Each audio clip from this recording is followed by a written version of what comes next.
This college football preview video focuses on the Virginia Tech University of North Carolina game, and I talked previously about Virginia Tech keys and standouts. I'm going to talk now about UNC. And first of all, hats off to Mack Brown, who of course returns to Carolina. I remember many years ago when he was there, and his brother, Watson Brown, was coaching, I believe, at Wake Forest. So at one point, I think we had both Brown brothers in the ACC, and then his brother made his way, I think, to UAB.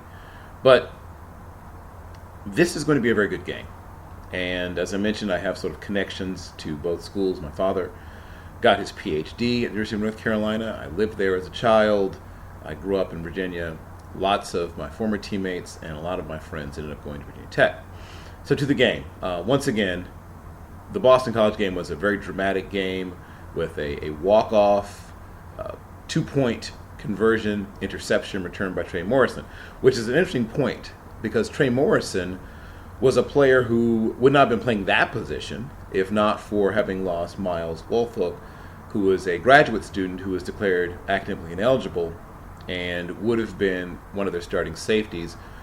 Well, Woolfolk's loss was, I guess, eventually sort of Morrison's gain. Morrison's played a lot of different positions for the Tar Heels. He's played corner, he's played nickel, most recently nickel, and he's had time at both safety spots. And, of course, he proved his football IQ and hands in that moment.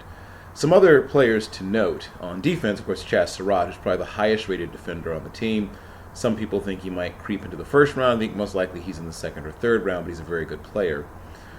They have mostly, fairly established players on defense. They have been forced to move some people around, and Jaquarius Conley has moved up, so he was a player who would have been a backup, but he's now going to be starting at nickel because of Morrison now moving over to safety.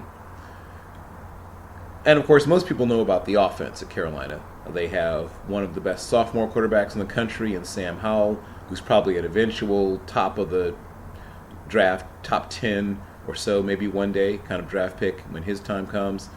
They have a 1-2 punch at running back. I really like Michael Carter, and you don't lose really anything when Javonte Williams is in there. They're a really good 1-2 punch. And then they now have both the Brown brothers.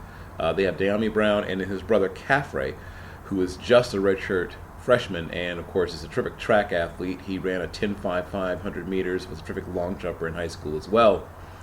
So it's sort of a classic offense versus defense, and not that Tech doesn't have offense. I talked about their offense in the previous video about this game. But for Virginia Tech to have a chance, their defense needs to force a turnover or two, and they need to do a great job against some fairly explosive players in both the run and pass game for Carolina.